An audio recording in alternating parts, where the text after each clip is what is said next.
Cerebral palsy and trisomy 21. So, a pleasant day everyone. For today's presentation, we will be talking about cerebral palsy. So, together with my group mates, we will discuss the definition, the causes, the classifications, as well as the learning characteristics of learners with cerebral palsy. So, I am your presenter for today. My name is Moana Marie Dasilio from BSED English 3. Now, let's talk about what is cerebral palsy. So, cerebral palsy, also known as CP, is a group of disorders that affect a person's ability to move and maintain balance and posture.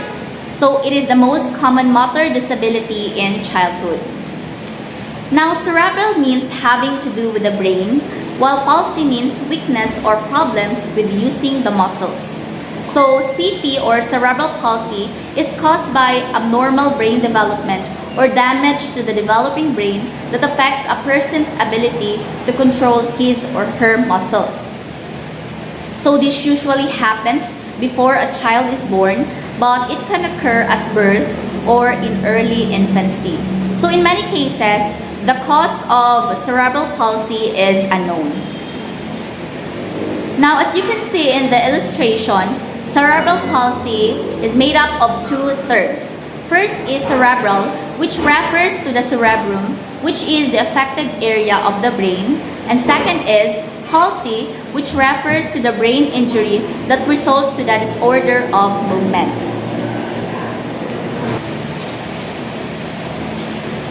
So, for now, let's talk about what causes cerebral palsy. So, there are a lot of causes of cerebral palsy, but for today's presentation, we will be talking about few of them. So, cerebral palsy is caused by abnormal brain development or damage to the developing brain. So, like what I mentioned earlier, this usually happens before a child is born, but it can occur at birth or in early infancy. So, in many cases, the cause of cerebral palsy is unknown or undiscovered. So, many factors can lead to problems with brain development, and these factors include: first is gene mutation. So, gene mutation that results in genetic disorders or differences in brain development. Next is maternal infections. Next, fetal stroke. Next, bleeding into the brain. So, bleeding in the brain, when a fetus can have a stroke, which is a common cause of brain bleeding. Strokes occur when blood vessels in the brain become blocked or broken, leading to brain damage. So, conditions including blood clotting, problems abnormally formed blood vessels, heart defects, and sickle cell disease can also cause bleeding in the brain. Next is lack of oxygen in the brain. So the brain can become damaged if it does not get enough oxygen for a long time. So very low blood pressure in the mother, a torn uterus, detachment of the placenta, problems with the umbilical cord, or severe trauma to the infant's head during labor or delivery can prevent oxygen from getting to the brain. So, certain infections or toxic exposures during pregnancy can also significantly increase the risk of cerebral palsy to the child. So, inflammation triggered by infection or fever can damage the unborn baby's developing brain. Thus, the risk of cerebral palsy is increased. Aside from that, maternal health can also become an issue that increases the risk of cerebral palsy. So, certain infections or toxic exposures during pregnancy by the mother can increase the risk of the baby to have cerebral palsy. So, first is German measles. So, this viral infection can be prevented with a vaccine. Next is cytomegalovirus. This common virus causes flu-like symptoms and can lead to birth defects if a mother has her first active infection during pregnancy. Next is herpes. This infection can be passed from mother to child during pregnancy, affecting the womb and the placenta. Next is Zika virus infection. This infection is spread through mosquito bites and can affect fetal brain development. And next is syphilis. This is a sexually transmitted bacterial infection. Next, toxoplasmosis. This infection is caused by a parasite found in contaminated food, soil, and the feces of infected cats. Next is intrauterine infections, which includes infections of the placenta or fetal membranes. Next is exposure to toxins, bacterial meningitis, and viral encephalitis. So other exposures can also affect the mother that can slightly increase the risk of cerebral palsy, include thyroid problems, preeclampsia, or seizures.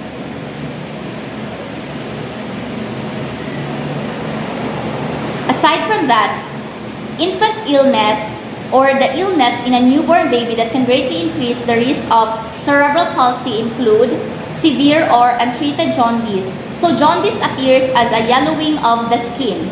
The condition occurs when certain byproducts of used blood cells aren't filtered from the bloodstream of the child. And lastly is bleeding into the brain. So this condition is commonly caused by the baby having a stroke in the womb or in early infancy. So that's all. The next topic or discussions will be presented by my group leads. So, good morning once again. My name is Jennifer Hawood and I will be the one to introduce to you the classification of cerebral palsy. So, cerebral palsy is a group of disorders that affect person's ability to move and maintain posture and balance. So, here are the classification of cerebral palsy. The first one is the monoplegia. Only one limb is affected. It could be upper or lower limb. So in the monoplegia, it could be your arm right here, or the legs, only one limb. So for the second is hemiplegia. Two limbs on the same side are affected. So it could be your arm and legs or here on the left. As long as two limbs are affected on the same side. Third is triplegia. Three limbs are affected. So it could be two on the foot, two legs and one arm in the right, in the left, or two arms or one in the right. It could be like that.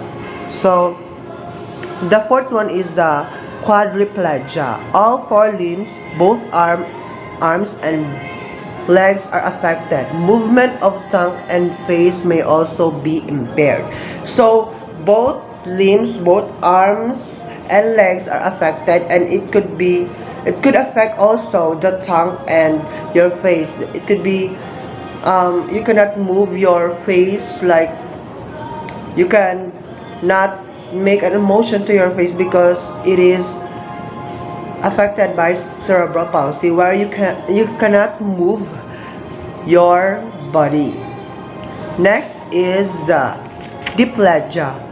Legs are affected, less severe movement of arms. So legs are affected. When we say legs are affected, the legs cannot move and our arms are slightly affected. So when it is slightly affected, you cannot move it very well, but you can move it a little bit.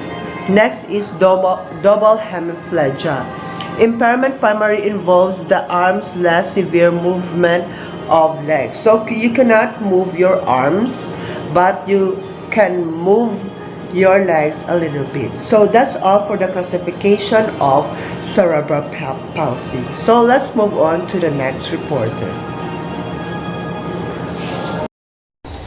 So good day, ma'am. Today, or this time, I'll be discussing the learning characteristics of the learners with cerebral palsy. So the first learning characteristic that children or a learner who has a cerebral palsy is a delays in speech development. So it is very common to many many patients or many children or many learners who have cerebral palsy. They really have this this difficulty in speech development. So most children with cerebral palsy have problems controlling the muscles in their face, tongue, and jaw and chest also. So this limits their ability to produce sound and speak correctly. So those physical impairments, especially in their face, tongue, jaw, and chest, really having a hard time controlling them, and those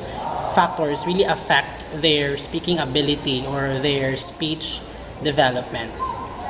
Next is difficulty in speaking. So as I have said earlier that these learners or children with cerebral palsy have difficulties controlling their the muscles in their face that really affect their speech development. So with that, it also connects having difficulty in speaking, because if we look to some videos in YouTube or any video resources and look for for symptoms or for a condition of a cerebral palsy individual, individuals who have cerebral palsy, they really have difficulty in speaking because they're having a hard time controlling the muscles in their face. So in terms of difficulty of speaking, we have the two types of children with cerebral palsy. The first is the spastic children. So spastic children means these are the children who have a spastic cerebral palsy, usually struggles with slow, imprecise oral movements that require a lot of effort. Their speech often sounds slurred and their voice sounds tight or hoarse. And the next one is the athetoid cerebral palsy condition. So this means that these are the children or the learners with athetoid cerebral palsy. These are the children who have a hard time or who are having a hard time controlling their face and their tongue muscles, in which it affects their speaking ability. So the differences between the two is the spastic cerebral palsy condition. Children's or learners are still able to speak. However, there is this condition wherein their voice or the sound that they produce seems slurred and their voice sounds tight or hoarse. However, the other one, the athetoid, they're really having a hard time to speak. So meaning they're really hindered from speaking because of the higher level type of cerebral palsy condition that they have, which is the athetoid cerebral palsy. Next is the mental health conditions such as emotional disorders and behavioral problems. So it is very common to cerebral palsy children or children with cerebral palsy to have mental health conditions, especially their emotional disorders, or their affective domain, such as especially they having emotional disorders and behavioral problems. If we discussed earlier, they having these face muscle impairments where they are not able to speak. Also, children with cerebral palsy having also a mental health conditions, especially having emotional disorders and behavioral problems. So children with cerebral palsy often have emotional disorders and behavioral problems. These effects are common to them, or these effects, these are the emotional disorders and behavioral problems. These effects are very common to them, like the withdrawn behavior, anxiety, depression, or angry outbursts. So these withdrawn behavior, anxiety, depression, and angry outbursts are just common symptoms, common conditions, common visible characteristics of a children with cerebral palsy having mental health conditions with regard to emotional disorders and their behavioral problems. Next is difficulty in hearing. So a significant percentage of children with cerebral palsy will also have some level of hearing impairment. So this means that if a person with cerebral palsy having difficulty to speak, they also have mental health conditions like emotional disorders and behavioral problems, they also have difficulty in hearing. Difficulty in hearing. Like also difficulty in hearing. Next is learning difficulties. So we will discuss the learning difficulties and learning characteristics of children with cerebral palsy. So, number 1, short attention span. Number 2, poor memory. Number 3, difficulty following directions. Number 4, inability to discriminate between among letters, numerals, or sounds. Poor reading and or writing ability. 5, poor reading and writing ability. Number 6, eye-hand coordination problems. Poorly coordination. Number 7, and number 8, difficulties and sequencing or disorganization in other sensory difficulties. So these are just some common learning characteristics of a children with or a child with cerebral palsy. They have a short attention span. So if we have a chance to observe a person or a learner with cerebral palsy, they really have this short attention span. Kasi na din sa behavioral disorder nila, we really have to adjust, especially in giving them the environment, in giving them a learning environment, because they really have a short attention span. And also they have a poor memory, also affecting the muscles in their brain. Also difficulty of following directions. So yun na nga, they have having a hard time deciphering things or synthesizing things. So that also affects them having difficulty of following directions. Next is inability to discriminate between among letters, numerals, or sounds. Oh, that is also a good thing, knowing one learning characteristic or learning difficulty of a person with cerebral palsy. They're having a hard time differentiating letters, numbers, and sounds. Next is poor reading and writing ability. So that's 8. It is very common. It is very clear to us that students or learners with cerebral palsy having a hard time with regards to reading and writing ability. It's because, that's what I have said, they have this difficulty of controlling the muscles in their face, especially the jaw, which really affects their speaking ability. That's why they really having a hard time reading, because of the muscle impairments or jaw impairments or tongue impairments that affects their speaking ability. Also with the writing ability, kasi they have these muscles, not just in the face muscles, but the muscles all over their body are being impaired. So that's why they're also having a hard time writing. That's why they have this writing disability na din. Next is eye-hand coordination problem. So that's also a common condition of a child with cerebral palsy, the eye-hand coordination problems. Next is the poorly coordination. So that's 8. It's also explained earlier. They have this poor coordination with their muscles or their body organs. It's because they have these bones or body impairments because of their condition. Next is difficulties with sequencing and disorganization and other sensory difficulties. So in these sensory difficulties, they have this hearing difficulty. The cerebral palsy individuals with cerebral palsy having a hearing difficulty, and also sequencing things. So that's it for my part. I hope you understood my discussion with the learning characteristics of learners with cerebral palsy. Thank you.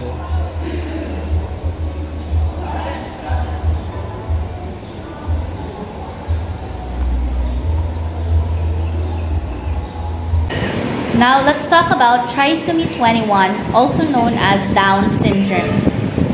So Down syndrome or trisomy 21 is a condition in which a person has an extra chromosome. So chromosomes are small packages of genes in the body.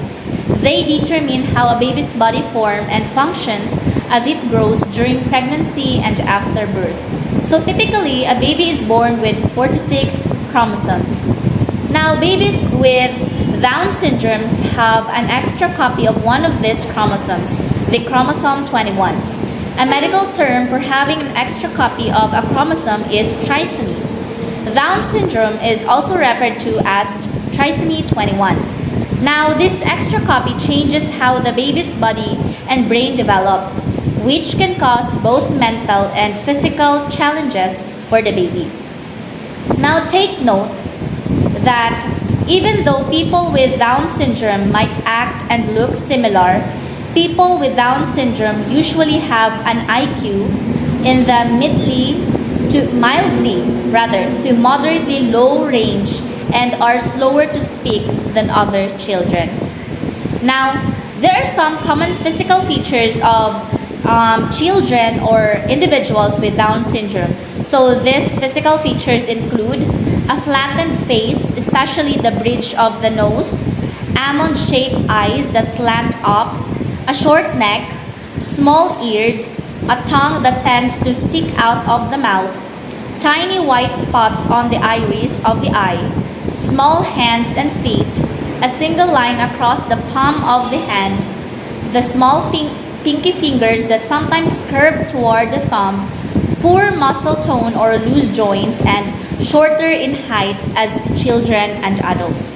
Now, the causes, the classifications, as well as the learning characteristics of learners with trisomy 21 or Down syndrome will be presented by my groupmate.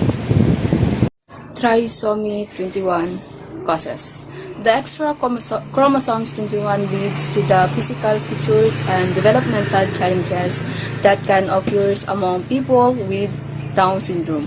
Researchers know that Down syndrome is caused by an extra chromosome, but no one knows for sure why Down syndrome occurs or how many different factors play a role. When a baby is conceived, a normal egg cell and normal sperm cell start with 46 chromosomes. The egg and sperm cell then divide in half. The egg and sperm cell have 23 chromosomes each. When a sperm with 23 chromosomes fertilize on egg with 23 chromosomes, the baby will then have a complete set of 46 chromosomes. Half are from father and half are from mother. Identification. Trisomy 21 can be identified prenatally through screening tests such as non-invasive prenatal testing and ultrasound examinations. The diagnosis can be confirmed prenatally with better than 99% accuracy through chorionic villus sampling or amniocentesis. Both of these advanced diagnostics tests are available at the Cardinal Glennon St. Louis Fetal Care Institute. The diagnosis can also be confirmed shortly after birth through blood testing. Learning characteristics of Down syndrome. Down syndrome learning difficulties. Certainly, your student with Down syndrome has challenges that will affect the way they learn. Keeping them in mind will guide you toward choosing the right mix of materials, curricula, and assistive technologies that minimize their consequences. Some of specific learning difficulties that characterize many with Down syndrome include hearing and vision weakness, fine motor skill impairment due to low muscle tone, weak auditory memory, short attention span, and distractibility and sequencing difficulties.